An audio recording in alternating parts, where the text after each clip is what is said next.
Oke, ya setelah belajar dari Pak Brando tentang transformasi analog ke digital, kemudian belajar tentang bagaimana perusahaan beliau, Transvision, dan grupnya mengatasi tantangan akibat COVID-19. Nah, ternyata masih ada satu challenge lagi yang menjadi topik utama hari-hari ini, yaitu perilaku generasi baru, generasi milenial. Dan nantinya akan ada generasi Z, tapi mungkin yang paling dominan saat ini adalah milenial, karena sudah mulai punya buying power, ya. Generasi milenial seperti apa. Nah, topik ini menarik, ya, jadi bisa dibagi menjadi dua area besar sebetulnya, yaitu bagaimana mengelola tenaga kerja milenial, yang bukan topik kita hari ini, mungkin lain kali kita akan bahas akan hal itu, karena perilaku milenial di tempat kerja berbeda dengan generasi sebelumnya. Tapi hari ini kita akan fokus kepada bagaimana menjual dan memasarkan kepada teman-teman di generasi milenial ini. Ya, saya minta izin untuk berbagi apa yang saya tahu. Tentu tidak sempurna ya, karena keterbatasan pengetahuan saya dan keterbatasan waktu juga, tapi mudah-mudahan ini bisa membawa inspirasi baru buat teman-teman yang hadir di sini. Ya, saya mulai share screen saya ya. Jadi selling to millennials. Nah, ini ada perbedaan generasi banget gitu ya. Jadi sebelumnya nama saya Han Budiono, saya seorang business coach, saya seorang executive coach.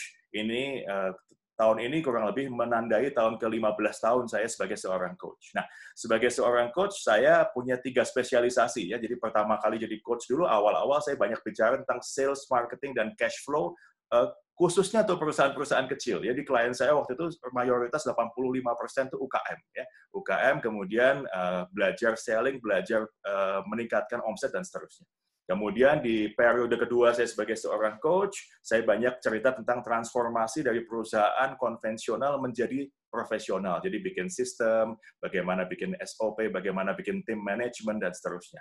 Nah, hari ini di tahun-tahun terakhir ini, saya lebih banyak fokus, meskipun tidak meninggalkan yang lama-lama juga, tapi mayoritas klien saya lebih banyak tentang leadership creation, ya, menciptakan pemimpin baru, leadership development. Jadi menciptakan penerus-penerus lapisan-lapisan berikutnya, karena banyak orang sudah menyadari sekarang bahwa kualitas manusia menentukan masa depan perusahaan. Nah, jadi investasi para klien saya yang saya handle saat ini lebih banyak adalah investasi manusia yang akan menjalankan perusahaan ini di kemudian hari. Kita mesti siapkan itu. Ya, di luar pekerjaan saya seorang ayah, 4 orang anak, dan saya sangat mencintai waktu bersama keluarga saya. Saya seorang pelancong, saya hobi traveling, maka kondisi COVID ini cukup menyiksa sebetulnya, jadi nggak boleh kemana-mana, ya, nggak boleh dibatasi untuk terbang dan untuk bepergian. Semoga corona segera berlalu, begitu ya. Kemudian saya seorang pecinta kopi, ya, jadi di meja saya pun ada kopi udah siap. Hari ini kebetulan kopi Sunda nih ya, kopi Gunung Halu. Siapa tahu ada yang hobinya sama, kita bisa lain kali ngopi sama-sama. Dan saya seorang pecinta bola, seperti Pak Brando bilang tadi, klub favorit saya adalah Liverpool and Real Madrid. Ya, kebetulan hari ini saya pakai jersey Real Madrid. Oke, langsung masuk ke materi. Ya, jadi sekedar menyamakan persepsi akan definisi, teman-teman. Ini adalah apa definisi di kalangan yang disepakati ya, apa sih perbedaan generasi. Generasi tradisionalis dikatakan adalah mereka yang lahir sebelum tahun 45 ya, sesuai dengan namanya, sangat tradisional, sangat konvensional. Kemudian ada baby boomers yang lahir di tahun 1946 sampai 64 ya. Baby boomers seperti Anda tahu namanya diambil dari waktu itu habis Perang Dunia Kedua, setelah damai, lalu mulai banyak keluarga. Sebelum masa perang kan banyak nggak punya keluarga, nggak sempat berkeluarga. Ketika masa damai, banyak orang berkeluarga, dan boom, banyak baby di sana. Ya, banyak lahir bayi-bayi baru, maka disebutlah sebagai baby boomers. Ya, kemudian muncul generation X, ya, generasi saya, generasi sebagian besar yang masih aktif dalam dunia bisnis saat ini, yang memimpin adalah generation X masih. Tapi tidak jauh di belakangnya milenial, yang lahir di tahun 81 sampai 96, ya, jadi kurang lebih kalau usia 24 sampai 39 begitu. Saat ini sudah mulai nyundul-nyundul nih, sudah mulai tampil karena usianya sudah cukup, buying power-nya sudah cukup, baik sebagai pemimpin maupun sebagai customer. Nah, berikutnya nanti ada post millennial atau yang disebut sebagai Gen Z, ada nanti gen berikutnya lagi. Itu di luar topik pembahasan kita hari ini, tapi at least kita akan fokus kepada millennials. Nah, Jadi gimana sih selling menuju milenial? Selling to millennials, how to sell to millennials. Ya saya agak cepat sedikit supaya ada cukup banyak waktu untuk kita nanti berinteraksi ya, berinteraksi dan bertanya jawab. Intinya menjual kepada millennials itu ada beberapa patokan. Ya, jadi pengalaman saya coaching beberapa perusahaan, kita punya segmen yang tradisionalis, yang konvensional, kemudian baby boomers, Gen X, dan millennials, ternyata ada perbedaan khusus, yaitu millennial sangat punya kecerdasan emosi yang tinggi. Ya, kecerdasan emosi. Jadi mereka bukan cuma beli dengan logika, tapi beli dengan emosi. Ya, jadi bagaimana mereka kalau nggak merasa memiliki barang tersebut, mereka nggak terlalu ingin. Ya contohnya kopi. Ya kalau generasi sebelumnya, saya pecinta kopi kebetulan. Itu kalau mau beli kopi, ya yang penting kopi. Yang penting warna hitam, diaduk, agak pahit-pahit sedikit, mungkin tambah gula sesuai dengan selera, atau tambah susu, begitu, itu kopi. Tapi sekarang yang namanya kopi banyak urusannya, gitu ya. Jadi bukan cuma hanya hitam dan bisa diminum itu kopi, tapi apakah kopi ini dikelola dengan baik? Apakah ini kopi grade A atau grade B? Apakah petani kopinya dibayar dengan baik? Apakah ethical trading ada di sana, dan seterusnya. Kemudian, apakah saya bangga kalau beli produk kopi ini? Jadi kata teman saya apa nih? Kalau dulu yang penting kita ngopi, gitu ya. Kalau sekarang, kalau gue posting di Instagram, teman-teman bilangnya nih keren apa enggak nih kopi ini? Jadi mereka lebih sangat concern akan hal itu. Nah, jadi tampilan keseluruhan bukan cuma spek produknya saja, tapi how to blend in secara emotionally kepada pelanggan kita. Ya, nuansa-nuansa emosional itu yang pertama. Yang kedua yang menarik begini, zaman dulu kita sangat sangat kagum gitu ya dengan perusahaan yang punya tagline yang lucu-lucu, yang catchy, yang ear-catching, yang unik-unik. Bahkan satu orang pakar branding sahabat saya mengatakan bahwa namanya tagline itu wajib, karena itu adalah sebuah magnet bagi brand.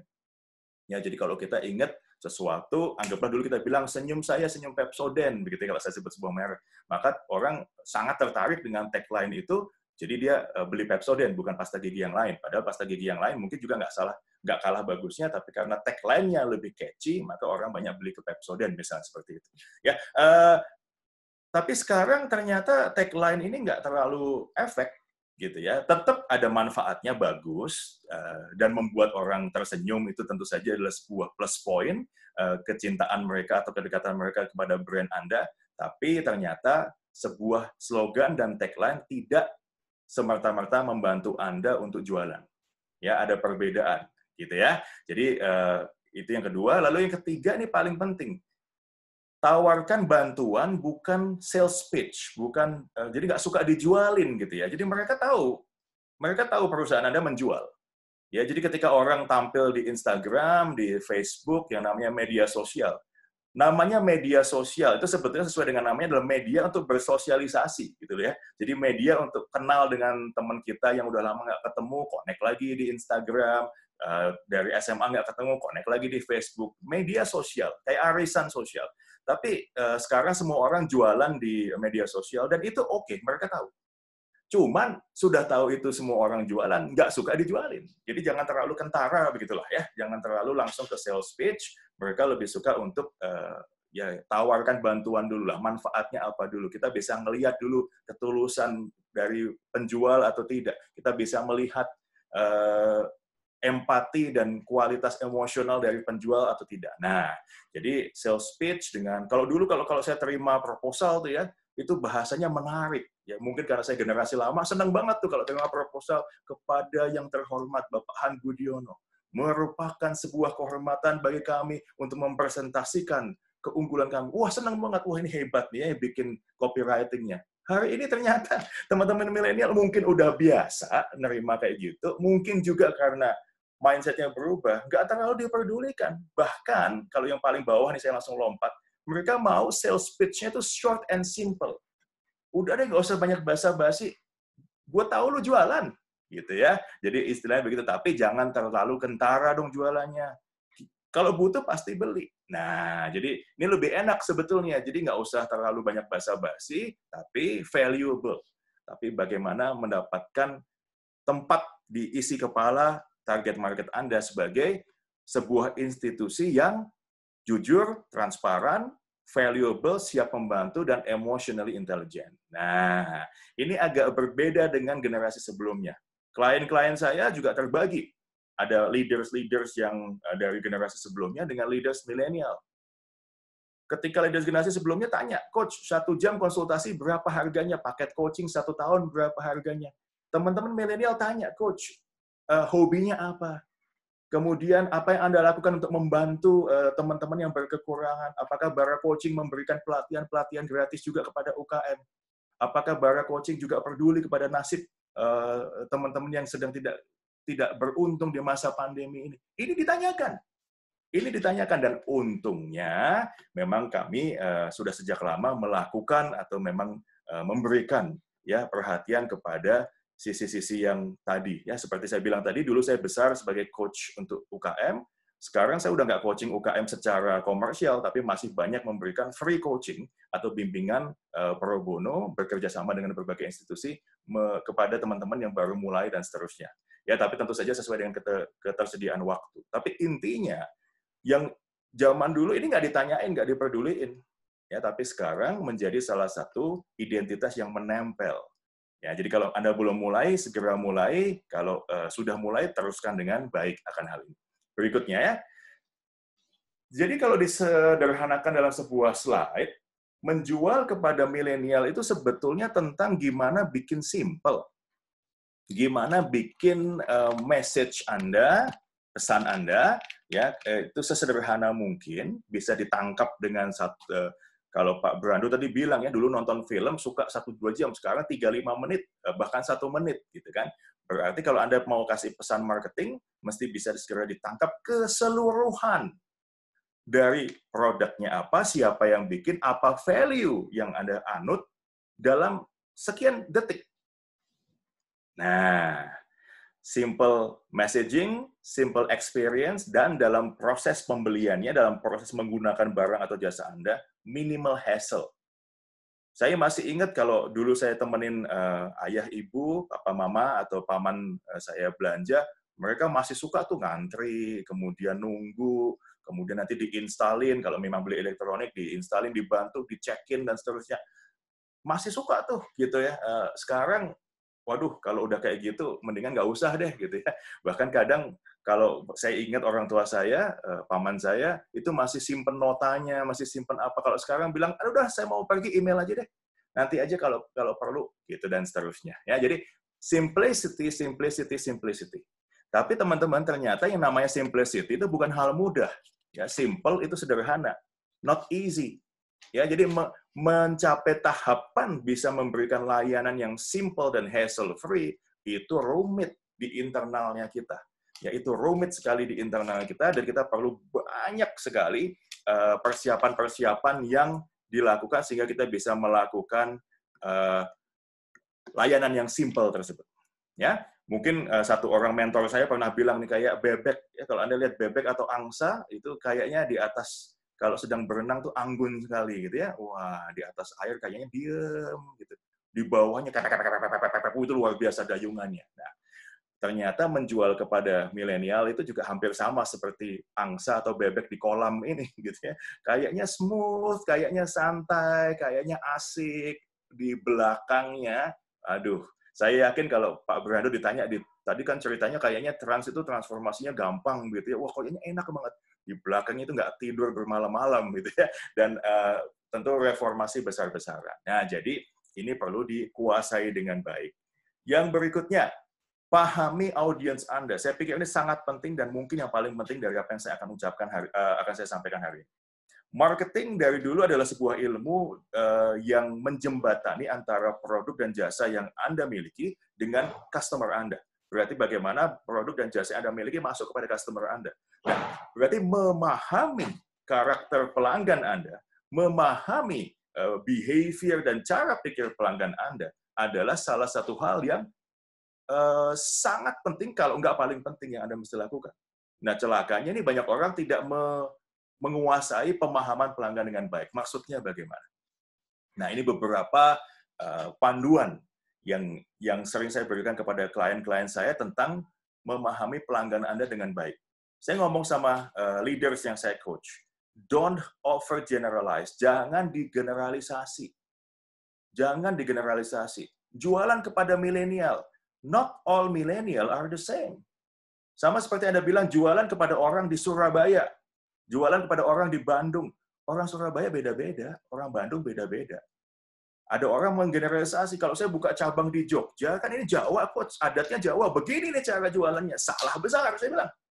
Nggak semua orang Jogja sama pikirannya, apalagi kota itu sudah blending dari berbagai macam orang yang merantau ya, merantau kemudian tinggal dan blending, apalagi seperti itu. Kota yang relatif tanpa perantau pun misalnya di pinggir mana, itu pun berbeda-beda, nggak sama. Kita nggak bisa bilang kalau kita jualan sama orang Madura ini kayak gini, nggak bisa.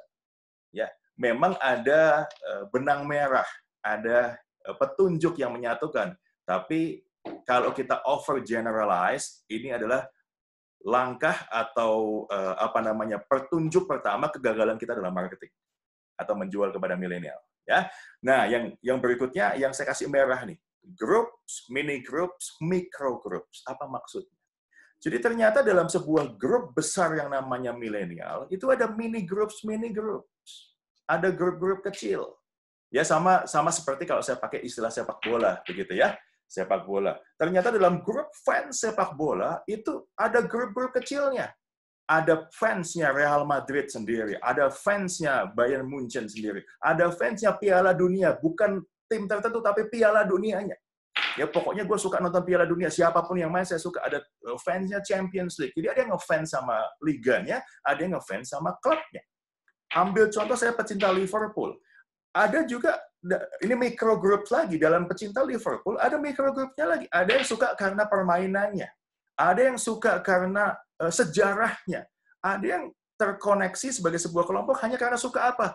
Percaya nggak percaya nih, saya punya teman-teman yang suka hanya karena seragamnya warnanya merah. Warna merah ini sesuai dengan warna favorit saya. Kan di luar dugaan. Jadi bukan bolanya yang disuka, tapi seragamnya pas merah. Gitu. Dan ada juga yang mengkoneksikan Liverpool dengan The Beatles, ya sebuah grup musik legendaris yang lahir dan besar di kota Liverpool yang kebetulan sama dengan football club Liverpool. Ini menarik. Jadi ternyata cara menjual kepada groups, mini groups dan micro groups itu tidak sama. Nah, caranya bagaimana coach? Ya investasikanlah waktu Anda untuk mengenal grup Anda, pecah-pecah mini grupnya, lalu micro grupnya. Kan terlalu banyak, betul, terlalu banyak. Maka pahami SWOT Anda, pahami strength Anda, kekuatan Anda, weakness-nya. Lalu dari strength itu kan muncul opportunity atau kesempatan, dari weakness muncul ancaman. Pastikan hanya fokus kepada kekuatan Anda dan kesempatan yang terbaik, sehingga nggak semuanya dikejar. Nah, kurang lebih seperti itu ya. Jadi kesimpulannya dari slide ini kita sebut, nggak ada yang namanya one size fits all solution. Nggak ada yang namanya satu solusi untuk semua milenial. Nah, kesalahan terbesar dari para marketer adalah berpikir one size fits all. Termasuk kalau boleh menambahkan tadi pada waktu Pak Berando cerita tentang analog ke digital, beliau juga dengan jelas menyampaikan nggak ada yang namanya one size fits all. Marketplace, ada Tokopedia, ada Shopee, ada Bukalapak, Lazada, Blibli, perilaku pelanggannya beda-beda, komunitasnya beda-beda, ada micro group, ada mini group di dalamnya. Sama-sama orang di Facebook atau Instagram, sama-sama di TikTok misalnya, ternyata akan muncul juga generasi yang berbeda. You need to change your mindset dari generalisasi menjadi spesifik kepada group dan micro groups. Investasinya, waktu, tenaga tentu ada, tapi dalam pengalaman kami, dalam pengalaman saya sebagai seorang coach, imbal baliknya juga jauh lebih baik ya ketimbang kalau kita menjual sesuatu secara general. Oke? Jadi kenapa begitu? Kenapa begitu? Karena milenial itu punya kebutuhan untuk perubahan. Ya, saya pikir semua generasi punya kebutuhan akan perubahan ya. Semua generasi itu memberontak kepada generasi di atasnya. Ya, jadi kalau sekarang kita para Gen X ini bilang milenial ini memberontak ya. Saya ngomong sama klien saya, you nggak ingat dulu kamu memberontak sama papamu juga, sama gitu. Papamu memberontak sama kakek atau kakek buyutnya, kan begitu. Jadi karena memang ada perubahan nilai-nilai dan orang suka untuk memberontak untuk jati diri sebetulnya. Itu secara psikologi kan begitu. Nah, jadi millennials perlu mengaplikasikan atau mengejawantahkan kebutuhan mereka akan perubahan. Maka kita harus menunjukkan bahwa kita mengerti dan memahami value mereka. Tapi, nah ini penting, tapi tidak boleh kehilangan identitas kita. Jadi kita tetap mesti punya identitas yang jelas, tapi fleksibel terhadap, adaptif terhadap perubahan value yang dimiliki atau dianut oleh generasi-generasi atau pembeli kita. Ya, bahkan juga kepada Gen X yang notabene lahir di sebelum milenial lahir, secara fisik bukan milenial, tapi manusia adalah makhluk yang adaptif. Gen X seperti saya dan mungkin teman-teman yang lain juga sudah mulai berpikir kayak milenial. Padahal secara fisik kami bukan milenial, kami lahir sebelum zaman milenial. Jadi sebetulnya ini juga akan membawa perubahan kepada pola marketing kita. Nah, kemudian yang menarik dari teman-teman milenials itu adalah tingginya sense of purpose. Purpose, ya, purpose artinya fungsi hidup, kebertahanan dan kebermaknaan dan keberlangsungan. Utamanya kalau berkaitan dengan planet saat ini, ya.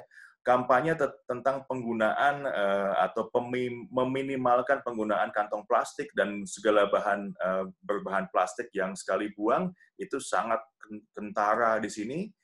Jadi mereka beli nasi bungkus, beli nasi goreng, beli kue tiaw, peduli sama ikan paus di laut. Sebelumnya nggak terjadi. Sebelumnya terjadi dalam kelompok yang kecil. Ya dulu ada namanya Greenpeace, ya Greenpeace yang sangat peduli kepada keberlangsungan, itu dianggap kelompok aneh, dianggap kelompok radikal karena memang nggak banyak. Tapi sekarang itu adalah pendapat mayoritas bahwa keberlangsungan, imbal balik kita kepada bumi dan seterusnya adalah hal yang diperhatikan. Oke, nah maka coba kita lihat banyak perusahaan mulai masuk kepada yang disebut sebagai ethical trading, kepada memberikan atau give away and give back, kepada bukan cuma sekedar profit tapi purpose dan seterusnya. Nah, jadi ketika kita bicara purpose dan profit, nanti saya akan bahas lebih detail lagi sedikit tentang hal ini. Pada waktu kita bicara purpose itu kita mulai dari kenapa kita berbisnis, lalu masuk kepada implementasi bagaimana caranya mengimplementasikan atau menerapkan why kita. Jadi dari why, bagaimana kita menerapkan how-nya, baru kita pikir what-nya. Ya, saya minta izin keluar dari share screen ini sebentar, saya masuk ke whiteboard supaya lebih mudah menggambar ya. Jadi ini buku dari namanya Simon Sinek. Ya, Simon Sinek mengatakan dengan adanya why, yang merah ini adalah purpose atau why, ini alasan kenapa kita berbisnis. Kemudian dari why itu muncullah ke lingkaran yang berikutnya yang disebut sebagai how. Bagaimana kita mengejawantahkan atau menerapkan why ini. Baru kemudian muncullah what-nya. Ya, yang merah ini what-nya. What we sell, kita jualan produk apa? Oh, produknya kopi. Oh, produknya klinik. Oh, produknya bahan bangunan. Oh, produknya makanan. Oh, produknya jasa kontraktor dan seterusnya.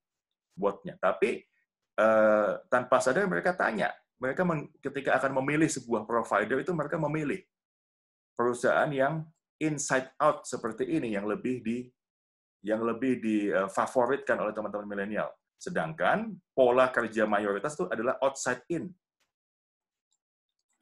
Mulai dari what-nya dulu, yang penting jualan apa nih? Lagi ngetren apa nih? Wah, lagi ngetren orang jual sabun, disinfektan sama madu. Ya, ikutan itu dulu aja deh. Umpamanya seperti itu. Nggak salah sih, tapi tentu saja efek keberlangsungan dan efek jangka panjangnya nggak akan sebaik kalau dari why, inside out menuju how dan what. Ya, teman-teman bisa pelajari buku ini dari lebih lanjut di bukunya Simon Sinek, Start with Why. Kurang lebih seperti itu. Dan ini sangat relevan dengan millennials. Sangat relevan dengan millennials, dengan cara berpikir mereka seperti apa. Begitu ya. Oke, good. Saya masuk ke screen saya berikutnya ya.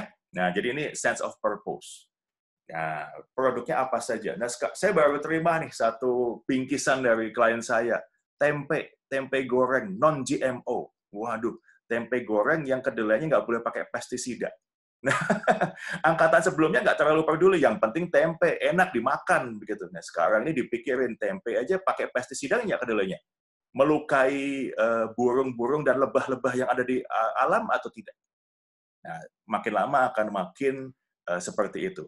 Ada satu klien saya yang argue, coach itu kan kalau pendidikannya tinggi. Kalau klien-klien atau pasar yang pendidikannya rendah kan nggak mikir itu. Belum. Ya, belum. Dan jangan terlalu ngentengin orang berpendidikan tinggi atau rendah karena pada dasarnya mereka juga memiliki wawasan yang lebih luas daripada yang sebelumnya. Nah, hal lain yang kita perlu perhatikan ketika kita mengelola dan menjual kepada millennials adalah kita mesti menghormati kebutuhan mereka untuk belong, untuk menjadi sebuah bagian dari seseorang atau sesuatu. Ya, maka strategi yang paling baik atau yang sekarang umum adalah community marketing. Ya, community marketing. Jadi kita banyak cerita tentang marketing komunitas. Cuman 7 dari 10 komunitas yang ada di luar sana terus terang nggak jalan. Nggak jalan. Jadi cuma ada daftarnya aja, komunitas aja, tapi nggak jalan. Kenapa? Karena tidak meaningful. Tidak meaningful. Jadi bukan cuma sekedar bikin komunitas itu bikin kumpul-kumpul, bikin grup, bikin arisan, bikin apa, atau kasih nama yang keren, pakai logo, pakai jaket sama-sama, bukan cuma itu. Tapi apakah komunitasnya itu meaningful, memberikan impact kepada diri, kepada pribadi masing-masing anggotanya, dan memberikan impact kepada masyarakat atau disebutnya sebagai social impact.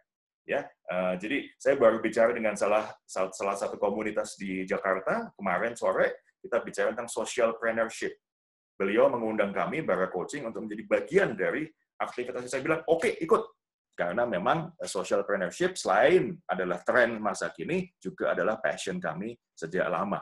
Nah, milenial rupanya sadar, dan yang meeting sama kami kemarin anak-anak milenial semua. Gitu ya, jadi ingin berkolaborasi dengan platform socialpreneurship. Nah, ini juga mulai dipertimbangkan dan diperhatikan di saat-saat ini. Oke? Itu teman-teman ya beberapa tips yang serius tentang milenial, tapi sekarang saya masuk ke beberapa tips yang lebih santai ya, some fun tips ya. Optimize mobile communication. Ini bukan rahasia lagi lah, saya pikir teman-teman juga udah tahu ya bahwa millennials itu sangat mencintai teleponnya. Ya, kehilangan dompet nggak ada masalah, kehilangan handphone lebih panik gitu ya. Kunci rumah masih nyantol di pintu, nggak apa-apa, tapi handphone ketinggalan balik lagi dia. Saya pikir kita semua juga mungkin punya perilaku yang seperti itu ya. Nah, milenial sangat mencintai hubungannya dengan teleponnya, maka pastikan kalau Anda tampil yang mobile friendly, kemudian mudah diakses materi promosi Anda di gadget mereka dan seterusnya, utamanya di handphone. Ya, beberapa klien saya bilang kalau bikin video promo atau bikin apa, mesti bisa dikirim via WhatsApp. Anda boleh upload itu di mana? Anda boleh upload itu di YouTube, di Instagram, apapun, tapi syaratnya mesti bisa dikirim via WhatsApp, karena WhatsApp itu punya kuota yang cukup kecil. Nah, kalau dia lewat di situ, berarti dia lolos. Ya, jadi kalau nggak lolos di sana, terlalu gede itu. Nah, kita perlu pikir bagaimana kualitasnya masih bagus tanpa didegradasi ketika video Anda dan materi-materi komunikasi Anda disirkulasikan melalui WhatsApp atau sejenis. Ya, itu salah satunya. Kemudian beberapa tips yang lain juga selalu connection itu mesti alive gitu ya, selalu nyambung online 24/7 atau setidaknya cepat dalam merespon. Ya, ada guyonan di teman-teman milenial bahwa WiFi itu adalah oksigen baru ya. Jadi kita nggak bisa hidup tanpa oksigen dan tanpa WiFi, tanpa koneksi internet. Nah, ini mungkin adalah guyonan awalnya, tapi saya pikir nggak jauh dari, memang benar gitu, memang kenyataannya seperti itu, nggak jauh dari kenyataan. It's not so far from the truth. Salah satu hal yang lain adalah ya don't be too serious. Ya, jadi ketika kita jualan dengan milenial nggak perlu terlalu serius atau bahkan jangan serius. Ya, jadi satu orang siapa? Mungkin Keanu Reeves atau siapa yang aktor itu pernah bilang, ini udah zaman terbalik. Terbaliknya bagaimana? Zaman dulu orang miskin pengen kelihatan kaya, jadi orang miskin pakai baju bagus, pakai barang bagus, sepatunya mengkilat, supaya dianggap nggak miskin-miskin amat, begitu ya. Jadi meskipun pas-pasan, tapi tampilnya rapi. Sekarang banyak orang kaya pengen kelihatan miskin, dia pakai baju ya udah lusuh, pakai sandal jepit dan seterusnya. So I think kami juga menyesuaikan ya. Jadi kalau Anda lihat saya bawa seminar atau training, saya akan beberapa tahun yang lalu dress code wajib kami adalah kemeja dengan dasi, minimal kemeja formal. Hari ini kita rupanya lebih connect dengan para audiens kami, terutama kalau audiensnya milenial, kalau dengan jersey Real Madrid atau jersey. Paling-paling pecinta Barcelona aja yang nggak suka dengan saya, gitu. Tapi yang tapi lebih connected dengan mereka. Dia don't be so serious. Ya, pesan-pesan marketing juga meskipun yang disampaikan adalah produk serius, sampaikan dengan ringan. Tapi bukan berarti asal-asalan loh ya. Ya, jadi persiapannya serius, kemudian profesionalismenya tetap serius, tapi cara pembawaan, cara penyampaiannya yang tidak serius atau lebih formal, lebih non formal, mohon maaf, lebih casual. Ya, jadi beberapa tips lagi yang saya sering ajak kepada klien saya adalah libatkan mereka. Ya, mereka suka komunitas, mereka suka berbagi, mereka suka belong to something. Kalau Anda yakin bahwa perusahaan Anda memang stand for something, memang mewakili sesuatu, punya why yang kuat, libatkan mereka kepada aktivitas brand Anda. Jadikan semacam brand ambassador, begitu ya. Jadi nggak perlu endorser yang terlalu resmi. Kalau punya endorser juga boleh, tapi nggak perlu punya endorser yang terlalu resmi karena nasabah-nasabah Anda, pelanggan-pelanggan Anda, audiens Anda pun bisa menjadi bagian dari perusahaan Anda dan menjadi brand ambassador bagi perusahaan Anda.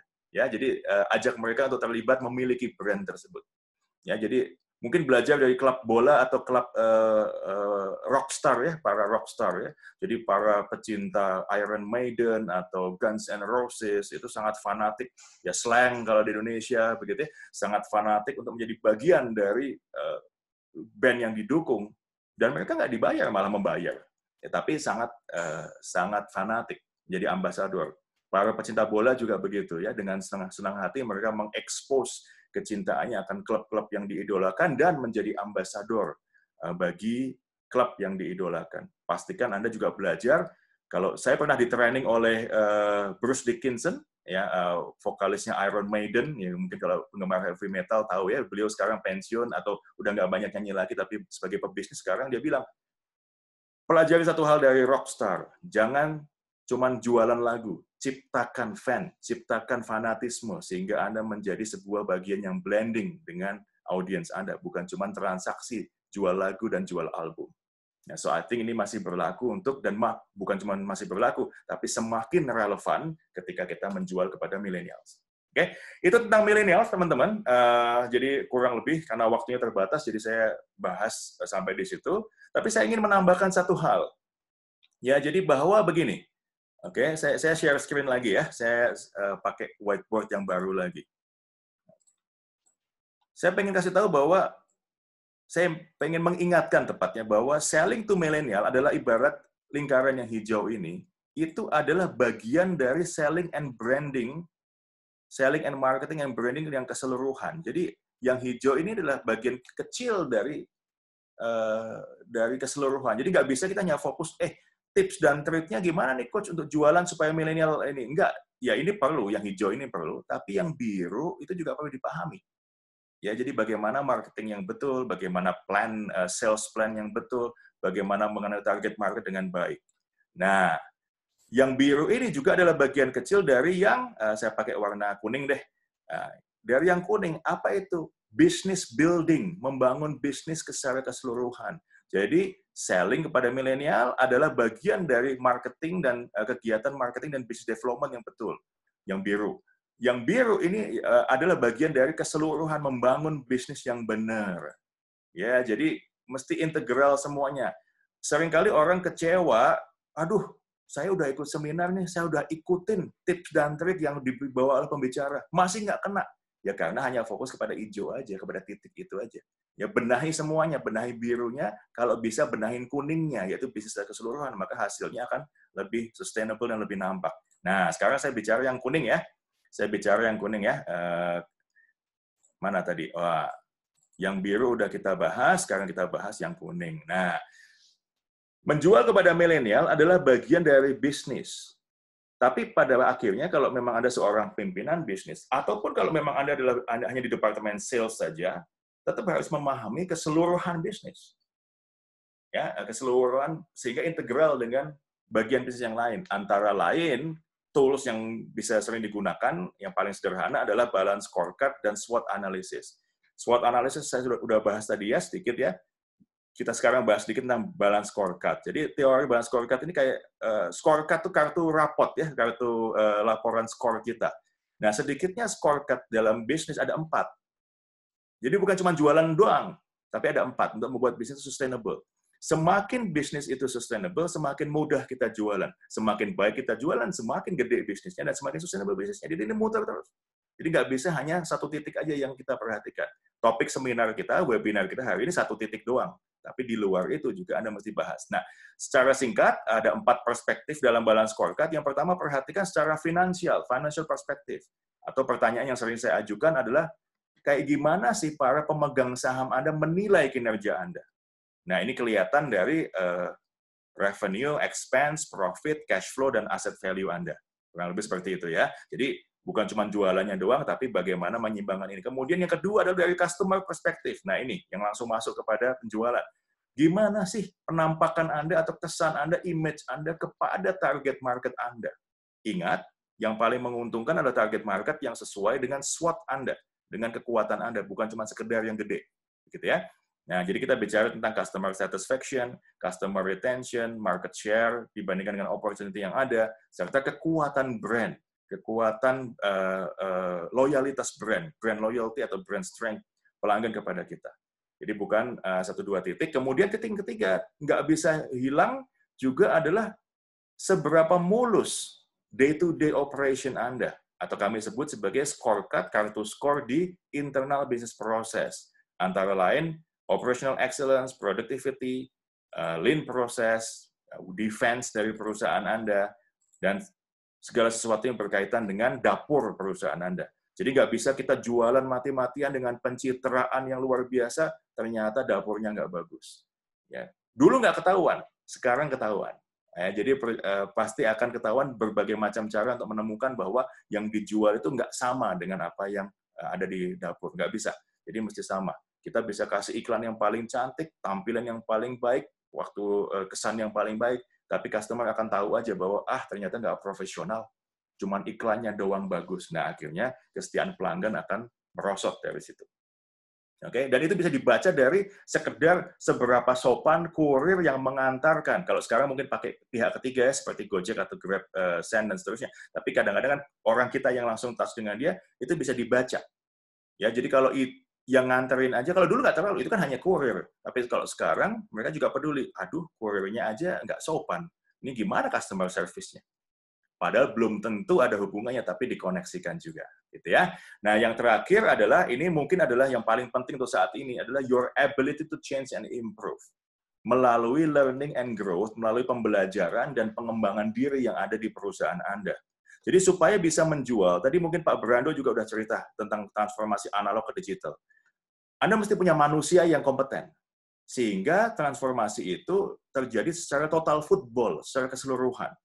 Dan saya juga selama pandemi ini banyak bicara dengan leaders sahabat saya, termasuk Pak Brando, tentang gimana sih bisa muncul dengan inovasi-inovasi, bisa keluar dari jebakan pandemi COVID ini, dan masih bisa survive, bahkan bertumbuh. Jawabannya beliau, termasuk mungkin kalau Pak Brando ingat saya tanya beberapa waktu yang lalu, jawaban beliau sama. Satu, beliau bilang, bukan cuma saya, Coach Han. Saya punya tim yang mampu bantu saya berpikir. Makanya kami bisa punya ide-ide inovatif yang bisa mengatasi permasalahan. Jawabannya sama, kurang lebih seperti itu. Nah, akarnya bagaimana kok bisa kita memiliki tim yang tangguh, kompeten? Ini, learning and growth. Sehingga kita punya kemampuan untuk berubah dan meningkatkan kapasitas dengan baik. Apa elemen-elemennya? Antara lain, agile learning mentality. Jadi ketika kita rekrut seseorang dan mempertahankan seseorang itu bukan cuma kompetensi hari ini yang penting, tapi kemampuan untuk mengadaptasi kebutuhan masa depan dengan agile, dengan lincah, dengan cepat. Jadi mau belajar itu sudah bukan himbauan, tapi sebuah syarat wajib untuk bisa bertahan dalam dunia sekarang. Motivasi dan skill jelas, jadi kalau zaman dulu, anak buah kita nggak perlu termotivasi, yang penting bisa disuruh. Kalau sekarang, dengan anak buah, dengan tim yang tidak termotivasi, apalagi nggak skillful, itu adalah mimpi buruk bagi pimpinannya dan pemiliknya. Ya, employee satisfaction and retention, kemudian career development plan. Ya, Pak Brando ini sudah hampir 20 tahun ya Pak di CT Corp. gitu ya. Jadi ternyata apa? Karena beliau melihat kemajuan demi kemajuan. Orang pengen juga maju, orang pengen juga sukses. Kayak kalau Pak Brando pernah cerita sama saya pada waktu itu. Nah, kalau Anda ingin mempertahankan orang-orang terbaik Anda, ya mesti ada career development plan, sehingga mereka bisa melihat masa depannya di perusahaan yang Anda miliki atau Anda pimpin. Kemudian yang terakhir adalah kemampuan perusahaan Anda untuk menjadi pohon pimpinan, ya tumbuh, pohon yang berbuah. Leaders create leaders, pencetak atau pabrik pimpinan. Nah, sehingga circle dari pembelajaran kita lengkap dan tetap menjadi sesuatu yang sustainable, begitu ya. Nah, dengan singkat berarti kita menciptakan sebuah culture coaching atau culture saling membantu. Jadi kalau zaman dulu coaching itu adalah layanan dari kami kepada klien. Hari ini kami rubah, coaching itu adalah instalasi budaya. Loh, apa itu coach? Orang bilang. Jadi saya ingin menginstal budaya coaching di perusahaan Anda. Maka saya bukan coaching Anda seperti zaman dulu, ya, di mana Anda butuh nasihat, saya beri masukan. Anda butuh ini, saya kasih ini. Nah, sekarang tugas saya sebagai seorang coach bertransformasi menjadi orang yang menginstal budaya pembelajar, budaya coaching, budaya regenerasi, sehingga perusahaan Anda bisa continuous menciptakan pimpinan. Nah, ini ketika semua ini ada dalam balance scorecard kita, kembali ke titik awal ya, ketika balance scorecard kita tadi, mana? Ini ya, ketika balance scorecard kita ini skornya bagus semua, maka menjual kepada milenial, transformasi analog digital, kemudian mengatasi COVID, itu bukan hal yang terlalu rumit. Itu menjadi lebih sederhana karena itu menjadi proses yang alamiah. Mengatasi tantangan, mengatasi gejolak, pesaing yang curang, orang yang banting harga, dan seterusnya. Itu menjadi persoalan sehari-hari. Tapi akan menjadi berat, akan menjadi stressful bagi mereka yang skornya tidak seimbang atau skornya tidak baik. Kurang lebih begitu ya, teman-teman ya. Terima kasih atas kesabarannya menunggu gitu ya, dan berkoneksi dengan kami. Saya akhiri sampai di sini, jadi terima kasih banyak.